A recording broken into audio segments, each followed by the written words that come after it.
Muy buenas tardes, amigos de la radio, del podcast y de YouTube. Bienvenidos al programa Despierta, ese espacio que nos levanta el ánimo para empezar bien el fin de semana. No es matinal, ¿no? Que algunos por el nombre os pensáis que es a las 8 de la mañana y no, es a las 8 de la tarde, ya lo estáis viendo. Quien nos ve por YouTube, pues lo veis a cualquier hora, pero no es matinal, sino que ese Despierta es porque empieza lo mejor de la semana, el fin de semana. Y aquí pues tendremos consejos y maneras de pasar mejor el fin de semana. Incluso te diría que también empezar el lunes pues mucho mejor, porque unimos cuerpo, ese físico que hay que cuidar bien, con la mente y con el alma, podría decir yo, porque también tenemos un punto espiritual aquí, con un corazón así de grande. ¿Quiénes tienen ese corazón así de grande? Pues estos colaboradores que tenemos aquí ahora mismo en el estudio. Os habla Angie Bustamante y os quiero presentar a Mario Layunta, Dani Gallardo, coaches los dos. Buenas tardes a todos. Como tenemos aquí a la invitada ya en el estudio a mi lado, os tenemos a los dos ahí juntitos en el control técnico por ahora, luego ya hacéis cambios. Sí. El día del amor ya ha pasado, pero seguimos dándonos amor constantemente. Que no falte amor, Sí, que no falte amor, puede nunca. faltar. Se te ve más alto aquí, oye. Sí, lo he hecho aposta, lo he hecho adrede para algo ahí. También mides bastante más que yo, ¿sabes? Parecéis ahí piripón. Sí. Bueno, luego ya haré presentaciones más largas en vuestras secciones. La de Tenemos que hablar, Mente en Forma de Dani Gallardo, Tenemos que hablar es Mario Layunta. Ahí ya os presentaré largo y tendido para quien no os conozca, que ya os conoce muchísima gente que nos escucha, pero si hay alguien nuevo, pues luego hablamos mejor de todo lo que hacéis, de todo lo que sabéis y todo lo que nos aportáis. Ahora nos vamos rápido al momento VIP.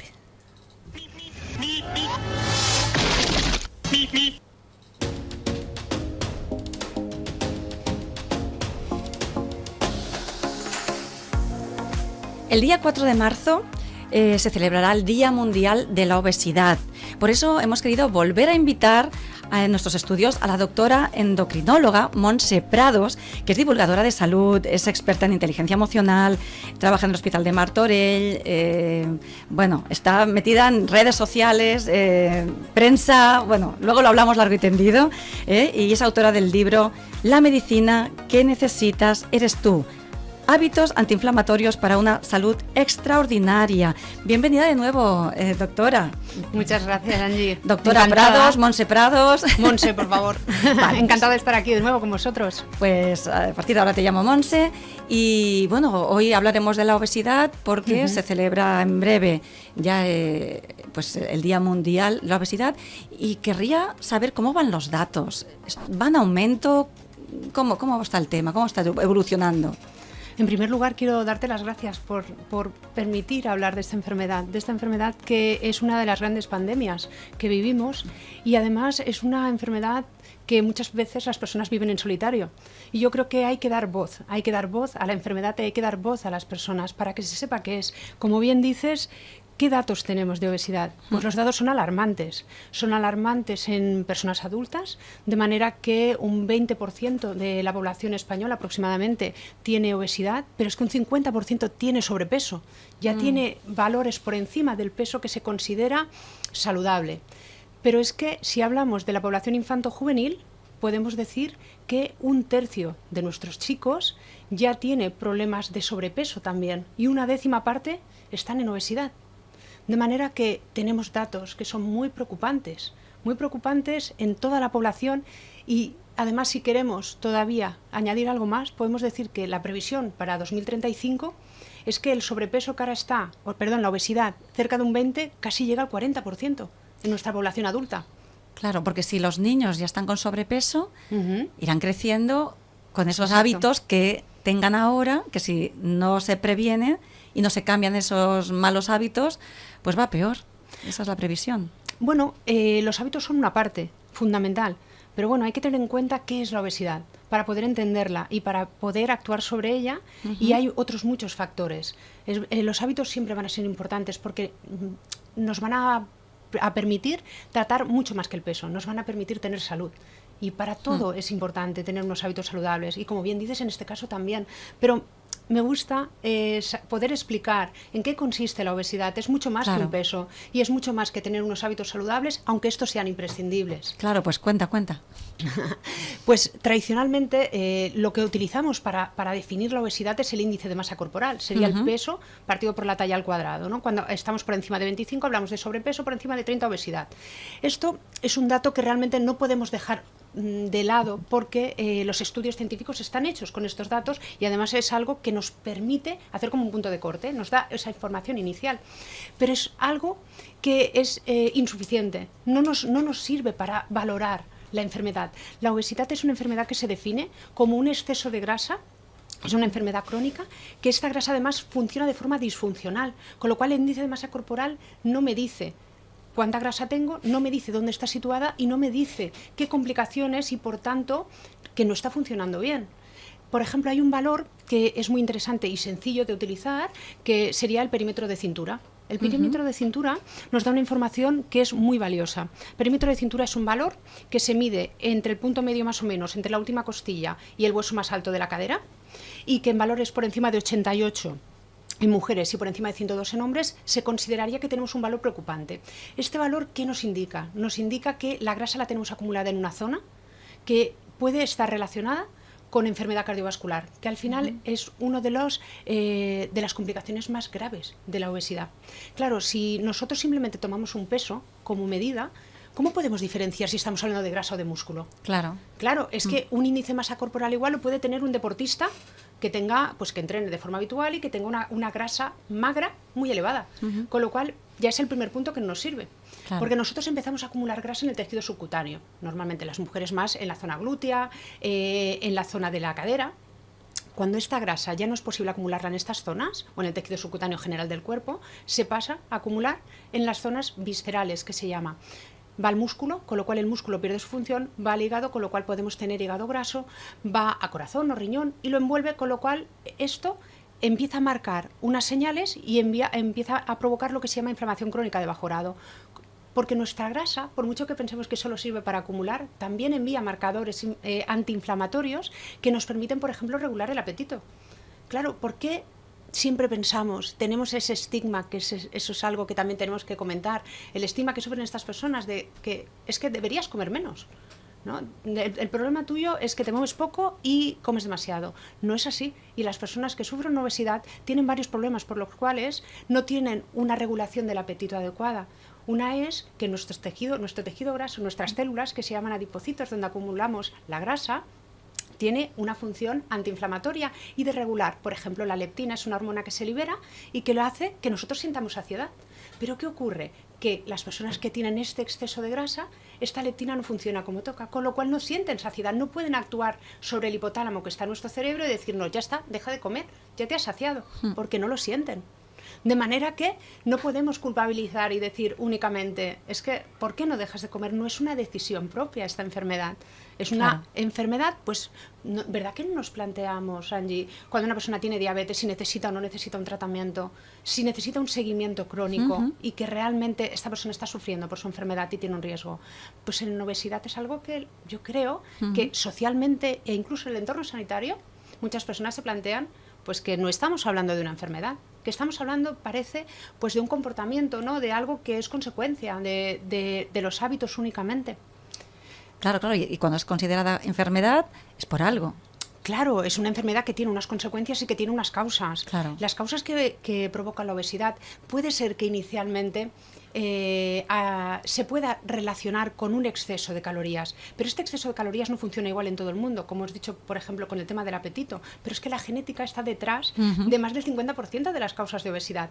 En algunos casos es congénita desde el inicio y vemos a bebés que ya sufren un exceso de grasa muy, muy severo y ahí lo tenemos claro, pero en otros casos no se pone de manifiesto tan fácilmente. Las personas que tienen enfermedades psiquiátricas, enfermedades endocrinas o que toman ciertos tipos de tratamiento.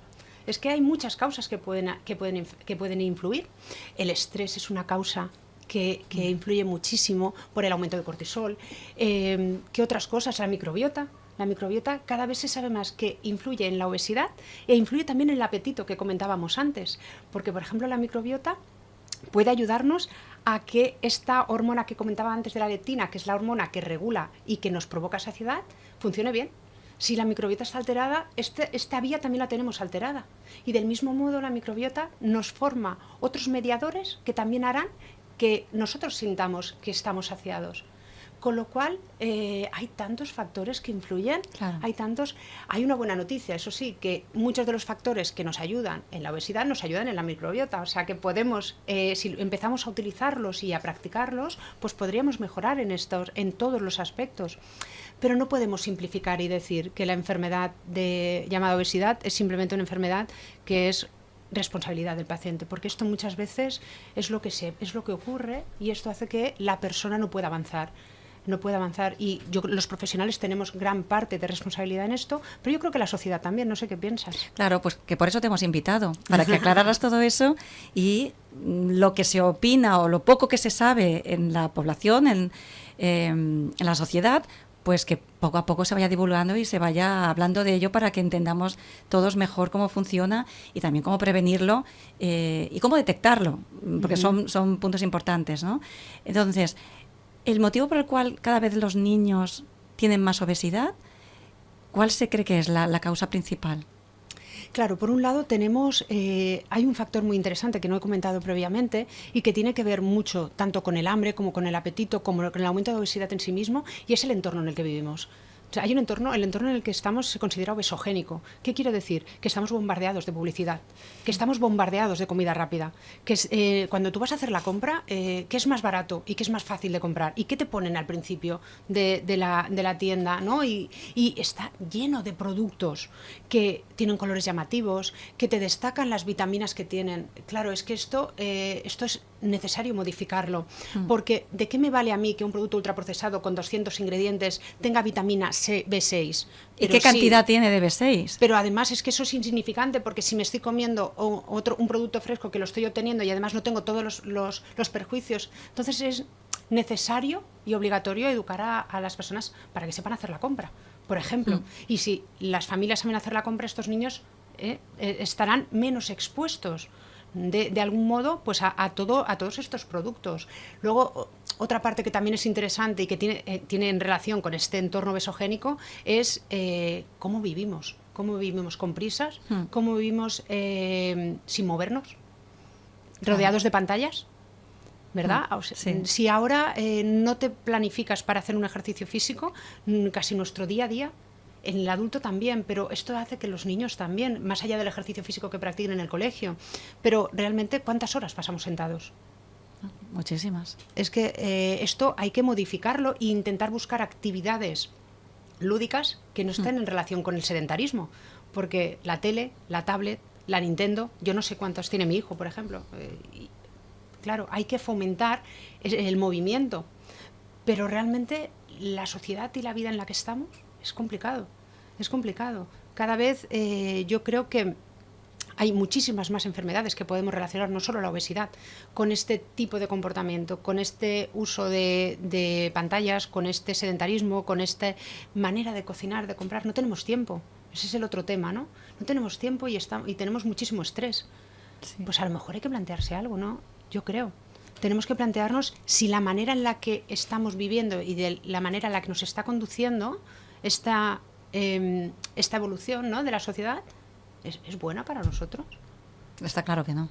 Está claro que no. Tenemos que hacer pequeños cambios. Está claro que cada uno en su día a día conoce lo que puede hacer. Y esto es fácil de decir así de forma general. Pero claro, en la consulta yo no me lo planteo decir esto. Pero cada persona sabe lo que puede hacer. La manera de enfocar esto hacia los pacientes, a mí me gusta. Nuestra relación es una relación de igual a igual, en la cual él es el experto. Yo solo sé que hay enfermedades, que hay tratamientos, cómo diagnosticarle. Pero él es el que sabe cómo puede aplicar esto. En las enfermedades metabólicas, yo visito personas con obesidad, diabetes, colesterol. En todo esto es muy importante tener en cuenta que el estilo de vida es fundamental, pero el estilo de vida es suyo, no mío. Entonces, por mucho que yo le diga que vamos a cambiar, te diría que un 10% de las veces las recomendaciones que nosotros damos se siguen en las consultas, porque es que estas recomendaciones no sirven como propias. Por mucho que yo le diga, pues es que sabe que si usted sigue con esta línea va a tener un infarto. De hecho, la gente tiene un infarto y sigue fumando, ¿verdad? Es así. Sí. No sirve este tipo de actuación y de aproximación a las personas. Hay que escuchar, ver qué es lo que ellas se plantean, qué les puede servir a ellas. Esto es lo más importante para promover los cambios. Y a nivel individual hay que empoderar. Hay que intentar ayudarles. De esto los compañeros que están aquí saben muchísimo. Sí. Estoy segura que Los coaches. nos pueden dar una perspectiva fantástica, porque al final es de lo que se trata. De lo que se trata, de que cada persona encuentre cómo puede adaptar unas recomendaciones a su vida. Porque si las recomendaciones se las doy yo, esas serán más válidas para mí y yo puedo tener más experiencia, pero nunca va a ser igual. A mí me gusta utilizar un método y que sigo formándome en ello, y me parece apasionante, que es la entrevista motivacional. La entrevista motivacional cada vez está más destacada dentro del modo y de las herramientas que tenemos que utilizar en la sanidad para poder aproximarnos a las personas, sobre todo en este campo, ¿no? En el campo de la enfermedad metabólica, porque ¿cómo podemos hacer que una persona cambie si no es ella la protagonista? Desde luego nosotros no somos. Los profesionales somos guías, que tenemos que acompañarles de la mano y orientar, pero son las personas las que toman sus decisiones. Simplemente es que es así, las personas cambian por los motivos que ellas descubren. Esta frase no es mía, ¿eh? Esta frase ya es del siglo XVII, de Blaise Pascal, y es totalmente válida, es así. Cuando tú te escuchas a ti mismo y en algo que te ha servido, que te motiva, cuando sales de la consulta te vas a acordar de eso, no te vas a acordar de mí. De mí te acordarás, a lo mejor si ya me lo dicen, sí doctora, si me sirve durante un día, 2 días, sí, pero luego se me olvida. De lo que te acuerdas es de lo que tú te has dicho a ti mismo y del compromiso que estableces contigo mismo, no del mío. Claro, la responsabilidad está en manos de cada uno de nosotros. Claro, pero no se trata únicamente de decir la responsabilidad es tuya. Yo te puedo dar la información que creo que puedas necesitar con tu permiso, si la quieres, porque ese es otro tema interesante. Tampoco se trata de ir dando información, sino de preguntar si la quieres, cómo la puedes utilizar, y a partir de ahí que tú me cuentes a mí, que tú me cuentes qué crees que podemos hacer para cambiar. ¿Cómo podríamos? Ayer, por ejemplo, hablaba con una paciente y me decía que ella le gustaba hacer el ejercicio de fuerza, pero que ahora no encontraba el tiempo. Vamos a hablar sobre eso. Hay que pedirle elaboración en ese discurso. Yo necesito que me cuentes qué es lo que te ha gustado, qué es lo que te ha funcionado, y a partir de ahí vamos a salir de esta consulta quizás solo con 3 ideas, pero 3 ideas que sean tuyas y que tú te comprometas para hacer. Pero que sean válidas y que les sirvan de motivación. Exacto, la motivación ahí está, es la clave, es la clave. Muchas veces se habla que las personas con obesidad, por ejemplo, que esto es un dato que discrimina mucho, y es el hecho de que no tengan fuerza de voluntad. La fuerza de voluntad no es algo que nos sirve para carreras cortas, pero esto se agota. Lo que necesitamos es trabajar en la motivación, y desde luego que las personas quieren cambiar y mejorar. Todos queremos estar bien, pero claro, no queremos estar bien a tu manera, ni a la manera que me obliga cuando hay una persona que ejerce con autoridad. No, nosotros queremos tomar decisiones de forma libre, como todo el mundo. Y las personas que sufren obesidad, como las que sufren otras enfermedades, quieren tomar sus decisiones. Pero para eso hay que tratarlas de forma adecuada, permitir ese vínculo, y a partir de ahí que escojan y que sean capaces de tomar esas decisiones que le ayuden, ¿no? en su salud. Porque está claro que todo el mundo quiere estar bien, ¿no? Sí, y cada caso es un mundo, y a uno le funciona una técnica y a otro le funcionará otra. Entonces, bueno, hay que personalizar la manera, ¿no? de aconsejar o de ayudar. Claro, sí, esto es fundamental. Pero bueno, un poco otro de los factores, como te comentaba, del estigma, ¿no? El estigma es algo que se vive en todos los entornos. Se vive en los colegios, los niños lo sufren mucho. Lo sufríamos desde pequeños, nosotros lo veíamos en nuestro colegio, y esto sigue ocurriendo. También en el entorno laboral, y como te decía, también en el entorno sanitario ocurre. De manera que yo creo que una de las barreras más importantes que hay que derribar es conocer la enfermedad. Como decíamos, no es una enfermedad que uno decide tener, y tenemos que entre todos poder apoyar para que las personas consulten, porque una de las cosas que ocurren también es que las personas se sienten sin apoyo. Se sienten sin apoyo y también sin ganas de consultar porque no les van a ayudar. Como al final hay una cosa que se llama sesgo internalizado de la persona que sufre obesidad, que es que todo aquello que ha oído decir sobre ella o sobre personas que sufren obesidad me lo creo. Entonces me creo que esto es culpa mía, me creo que yo no soy capaz y que no tengo fuerza de voluntad. Entonces tampoco hago nada. Claro. Un tema súper interesante es que uno actúa en función de cómo se habla y de cómo se dice las cosas a sí mismo. Si yo me digo que no puedo porque me lo creo, porque los demás me lo han dicho, pues así no podremos avanzar, de manera que... Son pensamientos autolimitantes, al final. Exacto. Entonces es fundamental que apoyemos, ¿no? Hay enfermedades, lógicamente, las enfermedades mentales, el VIH, hay enfermedades que tienen un estigma muy importante, pero la obesidad también. La obesidad también. Y hay que darle más luz, hay que darle más visibilidad.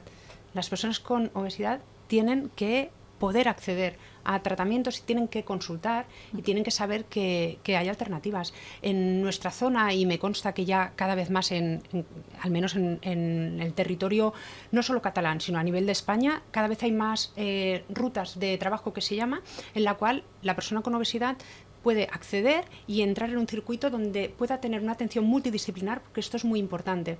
No es únicamente una atención médica, es una atención de enfermería, es una atención nutricionista, de experto en actividad física y de psicología, muchas veces, claro, para poder ser atendido en todas las facetas, en todas las dimensiones que necesite, y de este modo pues recibir la atención que precisa y hacer un seguimiento. Si luego es una persona tributaria para hacer un tratamiento quirúrgico, cirugía bariátrica, pues será derivada aquí. Pero bueno, también tenemos los tratamientos farmacológicos, que es como una palanca que nos ha dado una alternativa, ¿no? Porque está claro que todas las personas con diabetes necesitan fármacos. Las personas con obesidad, muchas de ellas también las necesitan.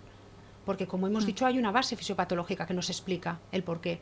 Tenemos el hambre, tenemos la grasa, tenemos todas las complicaciones, con lo cual, si es necesario, ¿por qué no?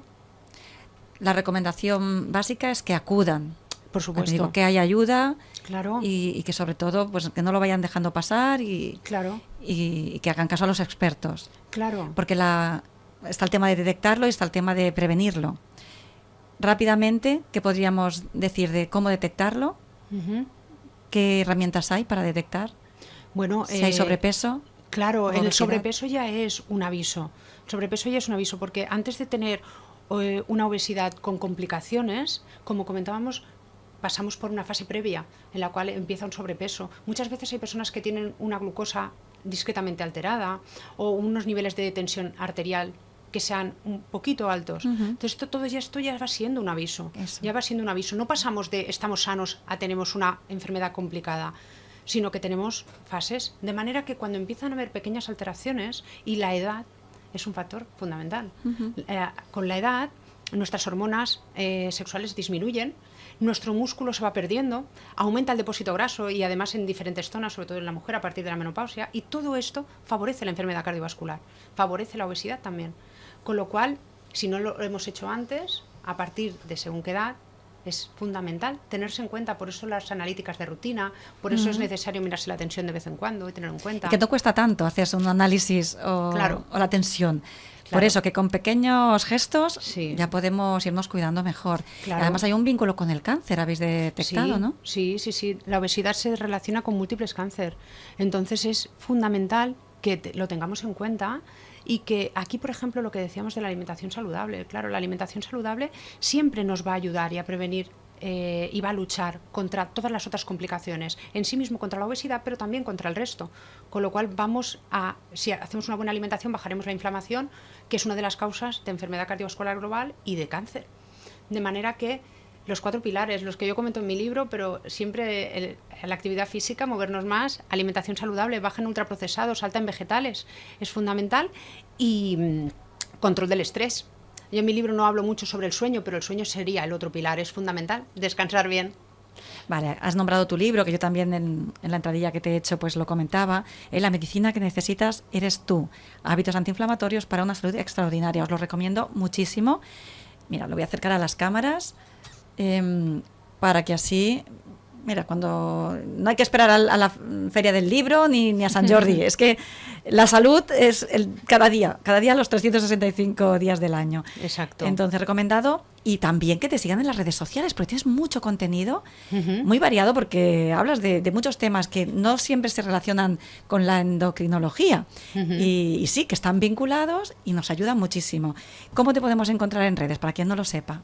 Pues como doctora Montse Prados estoy, y en mi web también tengo mucha información, y a partir de aquí pues pueden conocer mucho más sobre todas estas enfermedades, sobre lo importante que es la motivación. Me decías que hago muchas cosas. Bueno, yo creo que para comunicarte y llegar a las personas, más allá de la formación lógicamente reglada, el ser experta en inteligencia emocional me ha ayudado muchísimo, y también tengo algo de formación en coach, y me apasiona, porque yo creo que es la manera de poder llegar. Está bien tener una información, pero si no eres capaz de comunicarla, de manera que es necesario. Y bueno, ahora pues también trabajando mucho en la parte de formaciones y de conferencias para poder llegar cada vez a más personas, porque yo creo que es necesario hablar sobre estilo de vida saludable, sobre prevención, y de este modo prevención de enfermedad también es sinónimo de longevidad. Me parece un tema fascinante, porque hablamos sobre cuántos productos nos queremos poner muchas veces, ¿no? Cuando con un estilo de vida saludable es la mejor manera, es la mejor herramienta que tenemos para favorecer, ¿no? Es darle vida a los años, yo creo. Ay, es que esta frase la tengo yo, que quería despedirme de ti con ella, Ajá. que es, que tú lo que propones es que ganemos vida a los años. Claro, sí, Esta sí. frase me encanta y la tenía aquí apuntada para comentarla. También de que pues nos puedes hablar de envejecimiento saludable, o sea que estás invitadísima a que vuelvas otro día y nos hables más ampliamente de estos temas. Y también eres formadora, ¿no? Sí. Claro, yo creo que es fundamental. A mí me apasiona el transmitir tanto a los profesionales, que esto lo hago de forma bastante habitual, este mes tengo varias formaciones, pero bueno, también a nivel de empresa o a nivel individual, ¿no? Para poder tomar decisiones acertadas, para poder empoderarnos en salud, necesitamos tener esa información. De manera que para mí es uno de los pilares fundamentales y me encanta, me apasiona, la verdad, la divulgación y la formación. Se te nota motivada y me encanta. Yo me quedo embobada escuchándote, realmente. Seguro que nuestros oyentes también, y con ese contenido tan valioso que nos traes siempre. Pues gracias. Quedaba pendiente que vuelvas. Muchísimas bien. Gracias, doctora Montse Prados. Gracias a vosotros. Divulgadora de salud, endocrinóloga y experta en inteligencia emocional, y se nota. Y es necesario tener todo ese abanico de conocimientos. Muchas gracias. Gracias a vosotros. Hasta pronto.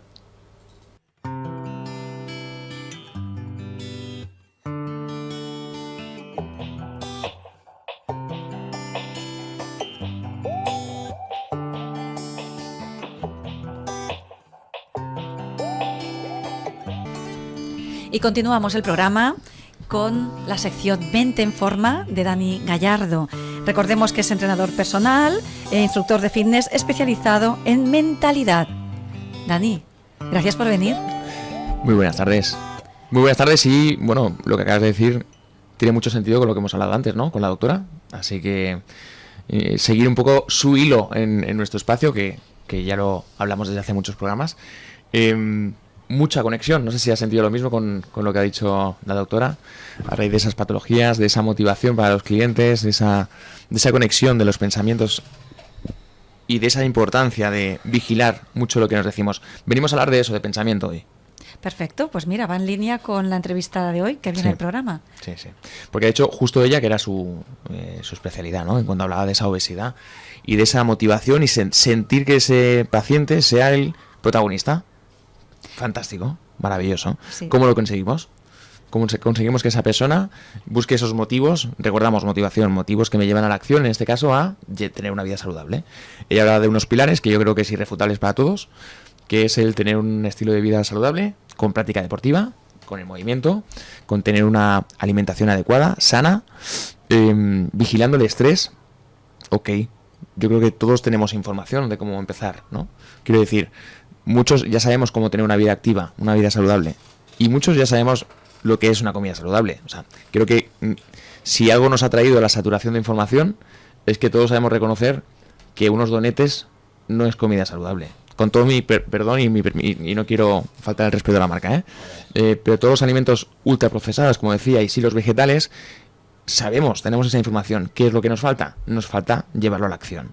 Y ahí es donde tú estás solo muchas veces, porque tengo la información, sé que empezar a moverme es mucho mejor que estar en el sofá de casa, pero ¿cuál es la diferencia? Entonces el otro día hablamos de una gran diferencia entre el deportista de élite y aquella persona que a lo mejor, pues bueno, no ha arrancado a tener un estilo de vida esperado en este sentido, ¿no? Evidentemente hay muchas veces cosas físicas que nos lo impiden, no todo es mentalidad, ¿sí? Muchas veces tenemos patologías que no podemos controlar o tenemos situaciones de vida que nos dificultan los procesos, pero lo que nadie puede negar es que evidentemente esa mentalidad es muy diferenciadora en esos deportistas que han llegado a esa élite. que ellos desde una niñez muy marcada, pues sí, tuvieron muy claro un motivo, una acción y la llevaron a cabo con disciplina. Pero eso fue semana anterior. Hoy venimos a hablar de cosas más banales, cosas que nos pueden pasar a ti y a mí, ¿sí? Y a Mario, que lo tenemos por ahí, en nuestro día a día, ¿sí? Porque no vamos a hablar de deportistas de élite hoy. Pero vamos a hablar de algo que nos pasa acá muy a menudo. ¿Cuántas veces nos levantamos y pensamos que hoy no es el día? Oh. ¿Sí? ¿Cuántas veces nos levantamos y decimos, ostras, pues... Creo que justamente esta semana, no sé si os ha pasado, aquí en Barcelona, han sido días muy grises. Sí, es verdad. Y fríos. Que incluso, lo hablaba con una clienta, que no llovía. Pero yo prefiero que llueva. prefiero yo personalmente, esto ya a gustos colores, ¿eh? Prefiero que llueva a que haga un día gris, frío. Y húmedo. Y húmedo, muy húmedo. Qué mala la humedad. Sí, muy húmedo. Y el cuerpo. Exactamente. Y más en nuestra ciudad, que es Barcelona, que sabemos que la humedad aquí, pues bueno, pues es una de las cosas que más tenemos, ¿no? Sí. Claro, cuando tenemos un día así, tenemos un día crispado, que ya nos levantamos. Yo en este caso, uno de esos días, recuerdo de la semana anterior, aparte de hacer un día gris, un día frío, un día húmedo, como tú bien dices, me levantaba ya con dolor en el cuerpo. Digo, ostras, no me apetece, ¿no? ¿Qué nos decimos en ese día? ¿Qué pasa en nuestra mente? ¿Qué está pasando? Os invito ahí a que pongáis vuestro... Si os pasa, ¿eh? ¿Nos ha pasado esto o nos ha pasado alguna vez? De levantaros con ese día gris, de sí, no me apetece. No tengo ganas de levantarme. Que te pilla un domingo y dices, bueno, pelimanta y tiro de plataformas. Sí. Pero si no te pillan un domingo o un sábado que puedas quedarte ahí y hacer lo que quieras, es más duro, ¿eh? El día. Pongamos, te lo complico más. No puedes quedarte. Tienes que coger el cuerno del toro y seguir para adelante porque ese día tienes que trabajar. Claro. O sea, no vale ese día. Ese día es un martes. Y tienes que salir de casa. Bueno, os iba a decir una cosa. Es decir, bueno, si hubiera radio me daría igual porque vendría motivada. Vale, sí. Pero bueno, que si no hay radio me cuesta más. Sí, yo lo que hago es que me pongo música salsa, que es muy alegre. No me pongo bachata, que es más sensual. Me pongo salsa, que es alegre. Pero es que si no, no hay quien me levante, ¿eh? Complicado. Muy bien. Tu recurso directo y fácil es la música. Me pongo salsa. Alegre. Perfecto. Mario Layunda, ¿podrías decirnos tu recurso fácil, directo, rápido? No vale decir salsa, ¿eh? Ni bachata, que sabemos que también... Bueno, a quien no le guste la salsa ni la bachata, que se ponga lo que considere alegre para él. Exacto. Música heavy o... ¿De qué te ríes, Mario? A ver, ya me da miedo. No, pues... Se ríe de mí. Directamente. A ver. No, pero me ha hecho mucha gracia porque dice... Ha hecho la, ¿sabes? Y me pongo música salsa y digo, no, porque la bachata es más sensualidad. Claro, es que la bachata me la pondría ese domingo por la mañana, que cuesta levantarse y me quedo en la cama. Perdona, de otra manera. De otra manera. Lo sensual para trabajar, no. Que si no te quieres quedar más en la cama todavía. Directo, Mario. Rápido. ¿Qué piensas? Repíteme, por favor, que se me ha ido lo de la bachata. Día gris, frío, húmedo. Sí, esos días que muchas veces nos ocurren que tenemos que levantarnos. Ese día es movimiento, ya hemos dicho que no es domingo, es un día entre semana y no nos apetece ese día. Porque hace un día horroroso, hace un día frío, húmedo. Nos ha pasado muchas veces. ¿Qué pasa en tu cabeza? ¿Qué te dices tú ese día? Bueno, hay días y días. De esos grises hay días y días. Igual hay algún día que dices, me lo puedo permitir y me quedo. ¿Vale? Y descanso y no hago nada. ¿Por qué? Porque también nos merecemos no hacer nada en absoluto. Y no pasa nada y no nos van a castigar nadie. ¿Vale? Eso es... Pero cuando ocurre algo así, tengo que moverme, tengo hoy por hoy ya mi propia gestión, mi autogestión. Entonces digo, bueno, es un día más. Es un día gris que también tiene sus connotaciones positivas y bonitas. Porque el gris también es bonito. ¿Vale? Y si llueve, pues es necesario que llueva. Entonces yo me automotivo, es decir, bueno, pues no hace sol, pero es gris y hay otro tipo de colores que también son bonitos. Entonces a mí eso me sirve para levantarme y seguir. O sea, hoy no hace sol y me aportará, un día gris me aportará otras cosas, pero también me aportará. Y agradecido de estar aquí. Vale, ok. Espera, que voy. Me parece muy bien, Mario. Me pasa igual. Muchas gracias. Fantástico. Y me pongo también música. Maravilloso. O sea que es un 2x1 ahí. Genial. No me pongo bachata. Venga. Vale. Ya estamos. Dicho esto... Sigue, Dani, sigue. Recordamos que tenemos ese demonio y ese ángel pilotando nuestra cabeza. Sí. Y esas frases, esos comentarios más allá de eso, donde evidentemente, pues os decía, no vale es domingo, estoy en casa, evidentemente habrán días donde, como bien dice Mario y bien has dicho tú, es bueno quedarse en casa y mirar la última serie. Perfecto. Vamos a cambiar ese pensamiento, ¿sí? Vamos a ese pensamiento de derrotador, que es a lo que me refería, de qué pereza, tengo que trabajar, tengo que salir por la calle con este frío, no me apetece nada. Que cambiemos el chip, que cambiemos el pensamiento. Va un poco por ahí, ¿no? Que es el trabajar en tu mentalidad. Como bien dice Mario, pues vamos a buscar el lado positivo de que este día sea así. Y buscar incluso el por qué la diosa naturaleza también nos da ese tipo de obsequios. De que el sol a veces no esté y haya unas nubes grises maravillosas que también su beneficio nos proporcionará. Ahora mismo desconozco cuál, pero seguro que alguno tendrá. Seguro. ¿Sí? Nada, sí. Ver esas hojas húmedas con esa agüita cayendo y deslizándose desde... qué romántico me estoy poniendo también. Me junto mucho con Mario. Es bonito el romanticismo. Sí, Cuánto amor en este programa. La verdad que sí. Pero más allá de eso, sí que es verdad que el hecho de salir por la puerta de tu casa e intentar visualizar o ver esas cosas que antes no veías, lo dicho, escuchar ese pájaro cantar, ¿no? O escuchar, o sea, estar en ese momento presente, de esa situación que estás... Muchas veces lo decimos, salimos de casa, salimos con el piloto automático, ¿no? Estamos más pensando en lo que me espera que en lo que realmente estoy transitando cuando voy por una calle, ¿no? Pararnos más, a ver lo bonito que nos ofrece el día a día. Dicho esto, cambiar ese pensamiento. ¿Qué pereza me da? ¿Qué tal si lo cambiamos y buscamos otra frase, ¿sí? ¿Qué tal si aprovecho la oportunidad que hoy la vida me da de tener esa posibilidad de salir a la calle y comerme el mundo? Por ejemplo, yo es que soy muy motivado, ya lo sabes. Sí. Podemos trastocar esa frase, podemos decirnos de la forma en que queramos, pero al final es coger esa frase y articularla de otra forma diferente. Algo que me permita salir de esa casa mucho más motivado, con perdón. ¿Sí? Sí. Hacer ese ejercicio. Diferencia entre descansar o rendirse, ¿sí? Esto lo digo porque muchas veces no nos apetece nada y abandonamos. Y ahí está lo del Netflix, que es, a veces no es lo mismo descansar que rendirse. Y esto nos vale para todo, ¿sí? Para cualquier proyecto laboral, cualquier faceta de tu vida, también tenemos que descansar. Entonces, darnos esos espacios mentalmente es bueno, siempre y cuando la mente lo entienda como descanso y no como una rendición. O como recompensa. Yo me lo tomo como una recompensa, que nunca tengo tiempo de ver la tele. Genial. Bueno, de hecho, la propia doctora ha hablado de sueño, ¿no? Está el descanso activo, sin soñar, y luego está el descanso más profundo, que es el que hacemos por las noches. Es muy importante descansar. De hecho, ya sabemos en el mundo del deporte que realmente el músculo no crece cuando entrena, sino cuando descansa después de un entreno. Sí. Que es si no lo recordamos, recordamos que cuando entrenamos rompemos fibras musculares. Ese músculo no crece en ese momento. Ese músculo se destroza entre comillas. Sí. Cuando se vuelve a rehacer y las fibras se vuelven a reenganchar, que es en el momento del descanso, es cuando ese músculo se endurece y se hace un poquito más grande. Ahí es cuando trabajamos y realmente el músculo mejora. Por eso, si no hay descanso, no hay mejora. Entonces muchas veces venimos a hacer entrenamiento personal y estamos mentalmente desquiciados porque por más que entrenamos no mejoramos.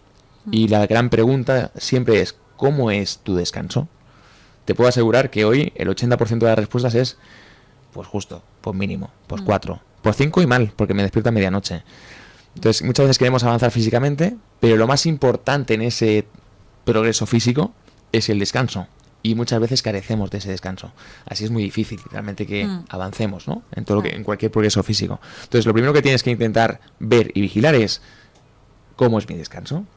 Más allá de buscar que en tu mente las frases que articules sean correctas para tener una buena motivación en tu día a día, evidentemente siempre habrá espacio para ese descanso, para ese Netflix, cada uno que descansa a su manera. ¿Sí? Sí. Muy bien, entonces cambiamos esos patrones mentales. Sí. Vale, seguimos. Hablamos de campeones. Y esos campeones, esos deportistas de élite que hablamos la semana anterior, precisamente hablábamos de esto. Cuidaban mucho esto. No solo el descanso, sino lo que se decían día a día, en esa disciplina marcada desde chicos. Y sobre todo, que es lo último de mi sección de hoy, que es hablar de algo que para mí es a veces muy importante. Normalmente existen dos tipos de miedo cuando hablamos de todo esto.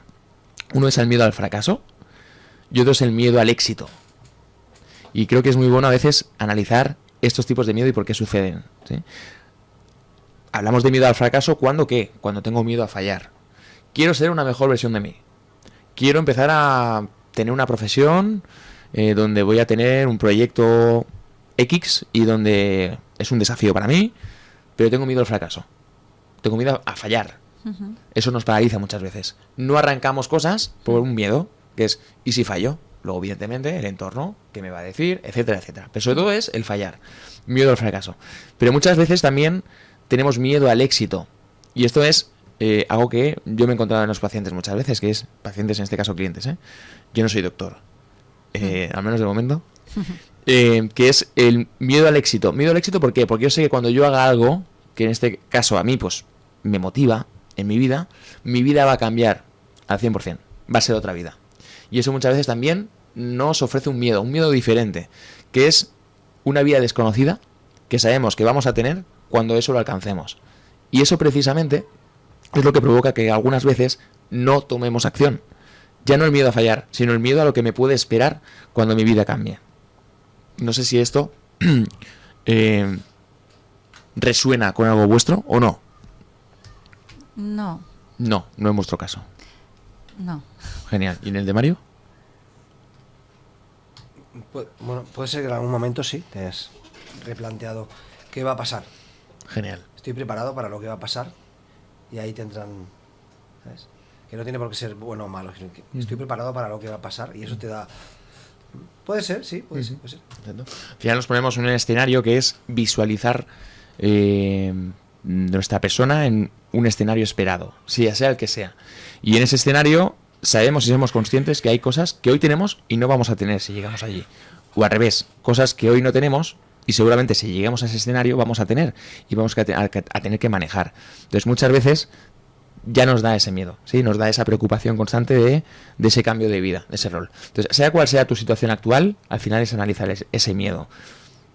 Estúdialo, cuídalo, corrígelo, escúchalo y vigila sobre todo lo que te trae. Una vez lo escuches, ya sé que estamos viendo horas, sabrás redirigirte mucho mejor a lo que quieres ser, porque recordamos que el otro día lo dijimos, ¿no? Lo más importante, ¿qué quieres ser? A partir de ahí, vence tus miedos para lograrlo. Muy importante. Muy importante. Sí. Y hasta aquí nuestro espacio Mente en Forma. Tachan. Y continuamos con la sección de Mario. Tenemos que hablar, Mario. Voy. Vamos.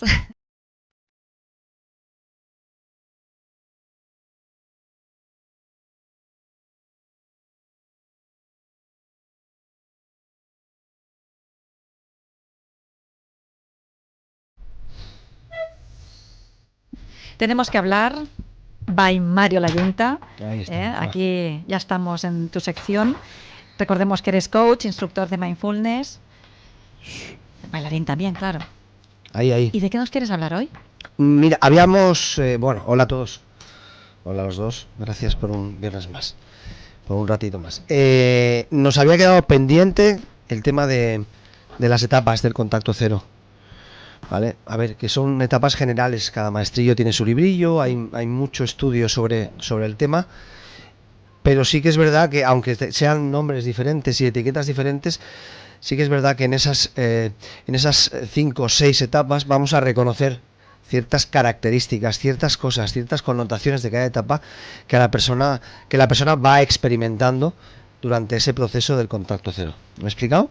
¿Sí? Entonces, hay una primera etapa del contacto cero, que sería la etapa de cuando tomas la decisión, la etapa de la ruptura, y tú tomas esa decisión conscientemente. Importante, recordemos aquello, tomar primero la decisión conscientemente, no engañarte, ¿vale? Y si puede ser, la comunicas asertivamente a la otra persona, siempre que puedas. A veces no se puede. Si puedes, sí.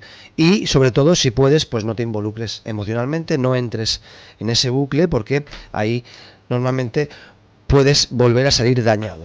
¿Me he explicado? Sí. A partir de ahí, en esa primera etapa, la etapa de la decisión y de la ruptura, empiezas a aplicar ya el contacto cero. Recordar que es cortar totalmente la comunicación móvil, redes sociales y aquello que habíamos hablado que a veces que es muy duro y doloroso, que es borrar ciertas conversaciones para que tú no tengas acceso a esa información en un momento de alguna otra de las etapas. ¿Sí? ¿Qué más? ¿Qué más hacíamos? Lo de cambiar rutinas, hablar con tu entorno. No ir a los mismos lugares que vais juntos, hablar con tu entorno para que tu entorno tenga en cuenta que tú estás haciendo un contacto cero, sobre todo si el entorno es común, ¿vale? Luego tu entorno físico, tu casa, si vivíais juntos, aquello de, cambiar la decoración, quitar ciertos recuerdos que teníais en común, y eso te ayuda en el proceso, porque tú no ves. Y luego también estar por ti, volver a enfocarte en ti, pedir ayuda. Sí, apoyarte en tu entorno, que es muy bueno. Y luego el tema del apoyo profesional. Si tú no lo ves claro, pues siempre está bien buscar terapeuta profesional que te ayuda a reenfocar, ¿no? Y a revisar pues esas cositas que nos pasan, esas heridas, ¿no? Porque nos relacionamos de la forma que nos relacionamos en este momento de nuestra vida. ¿Sí? Vale, esa sería una primera etapa. Ahí ya vas implementando ese contacto cero. Gracias, Angie. ¿Se me oye bien? ¿Sí? Mejor. Que luego me tengo que subir el volumen allí. Bueno, segunda etapa, la etapa de la negación. Shock. Es una etapa donde estamos muy confundidos. No sabemos qué ha pasado. No nos entendemos a nosotros, no entendemos al otro y no nos entendemos a nosotros. ¿Sí? Como siempre, en cualquiera de las etapas hay una cosa que para mí es primordial, que es date el tiempo, date el espacio, obsérvate. Ponle toda la conciencia que puedas. Tienes que ser súper consciente de cómo te estás sintiendo en cada uno de los momentos. ¿Sí? Eso es muy importante.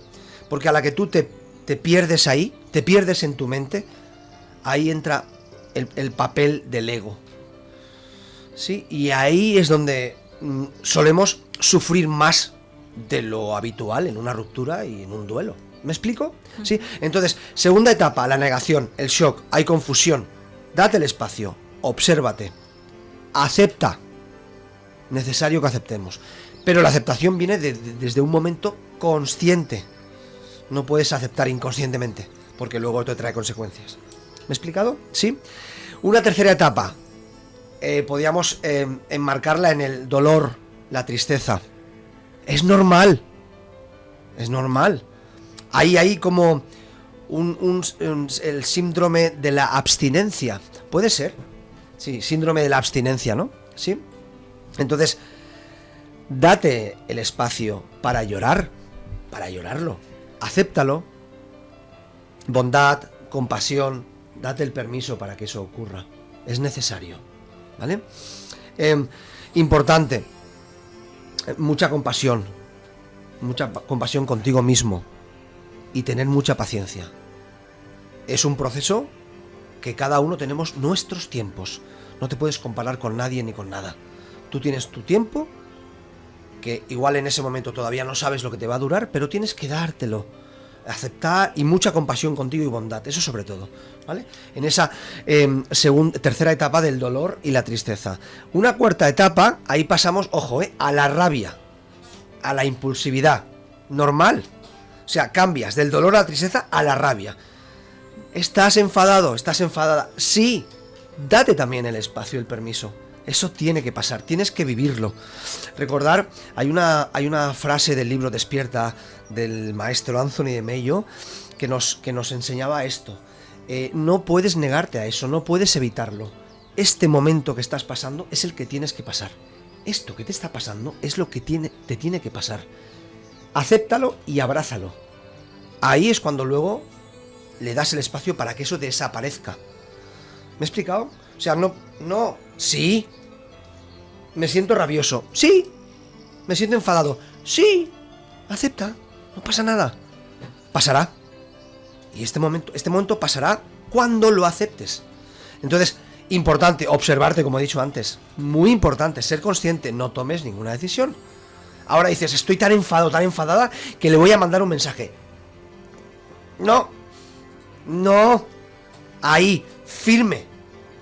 Es que es súper importante. Y eso lo conseguimos siendo muy conscientes. La consciencia viene de la observación. ¿Cómo estoy? ¿Cómo me siento? Respiro.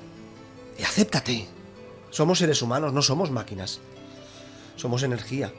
Y eso significa que fluyamos, debemos fluir con todo lo que nos está ocurriendo, ¿sí? Pero súper importante observarse y ponerle conciencia a todo lo que estás viviendo, pasando, cómo te estás sintiendo. Importantísimo. ¿Sí? ¿Hasta ahí bien? ¿Qué más? Una quinta etapa, ojo a esta, negociación. Vienen las dudas. Hay tentación, hay tentaciones, porque ha pasado un tiempo. Vuelve a entrar ahí, importantísimo, tu ego. Ojo la mente, lo que te está diciendo. Bueno, puede ser que hayan pasado cosas, que haya cambiado. No tienes ni idea. No sabes cómo está la otra persona, no sabes nada de la otra persona y es mejor no saberlo, ¿vale? No te engañes tú. Si te engañas tú, dejas también que la otra persona, sin querer, incluso pueda también haber confusión, haber engaño, ¿sabes? Tiene que haber un tiempo de sanación, un tiempo de comprensión, un tiempo de aceptación. Entonces, ojo con esa etapa de la negociación. Es muy tentadora. Negociación contigo misma. Claro. Dices, a ver, ¿y si lo llamo? ¿Y si la llamo? ¿Y si, bueno, igual podemos hacer un café? No, todavía no es un bon moment, como diría un amigo mío. ¿Me he explicado? ¿Sí? Y entonces a partir de ahí ya, depende, ¿no? En qué punto estás. Ya llega la etapa de la aceptación, la liberación, ¿vale? ¿Cuándo nos damos cuenta? Que es cuando vemos que el contacto cero ha funcionado bien, ¿sí? Es cuando esas energías, esa energía negativa, esas sensaciones negativas, a veces de culpa, todo eso va disminuyendo y tú vas aceptando cada vez esa nueva realidad donde tú te estás ya acabando de reconstruir, eres esa nueva persona, fuera de aquella relación, lejos de aquella persona con la que ya, al menos de momento, no te llevas, ¿sí? Entonces ahí es un momento eso de aceptación, de liberación. ¿Cómo se dice? Reconócete, premiate, celébralo con tu entorno, ¿sí? Igual tampoco hace falta que hagas una fiesta, ¿no? Pero, ¿por qué no? ¿Sabes? O sea, has pasado un proceso doloroso, de mucho aprendizaje, pero que ha habido momentos donde ha dolido, ha habido momentos donde te has enfadado contigo, con la otra persona, que la otra persona está allí, que ha hecho lo que ha podido, igual que tú, ¿vale? Entonces, has pasado un proceso, un duelo, donde premiate. Lo has hecho tú solo, tú sola. Es muy importante reconocerte en ese momento y decir, ahora sí. Y tú lo vas a notar.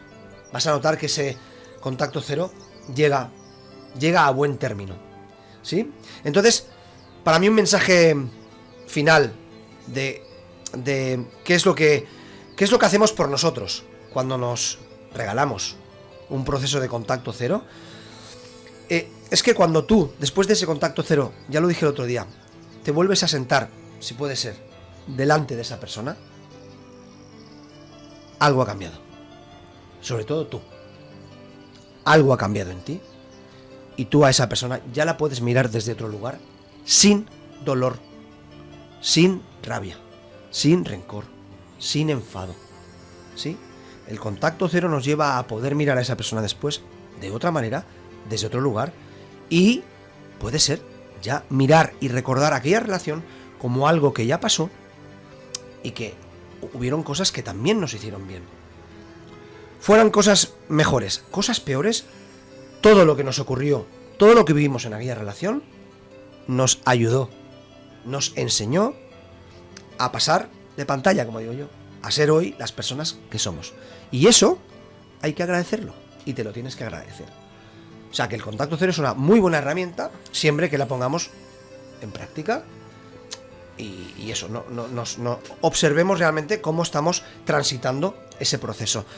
También una cosita importante, porque esto, claro, o sea, cada uno, como dije, somos de nuestro padre y nuestra madre, ¿no?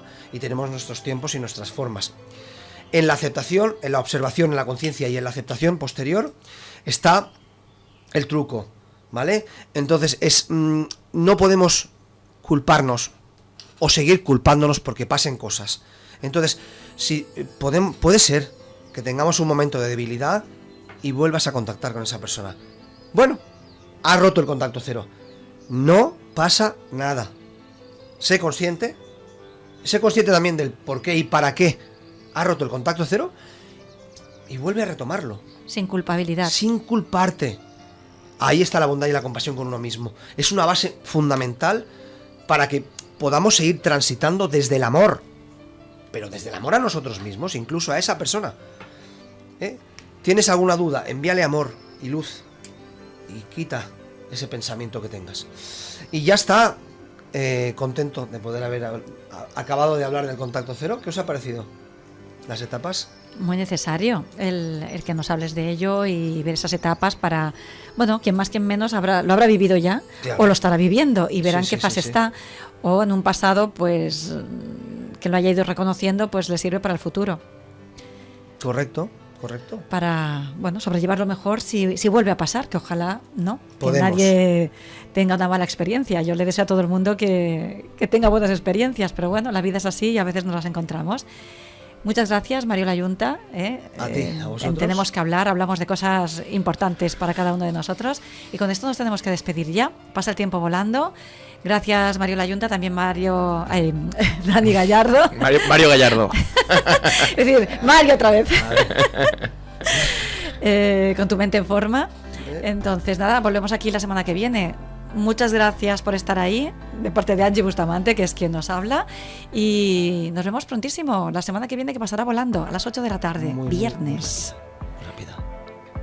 ¿Qué quieres? ¿Decir algo o no? Adiós, que lo digáis vosotros también. Hasta luego, buenas tardes. Podemos y debemos estar mejor. Ese es nuestro regalo. Venga, pues a por ello. Sube la música.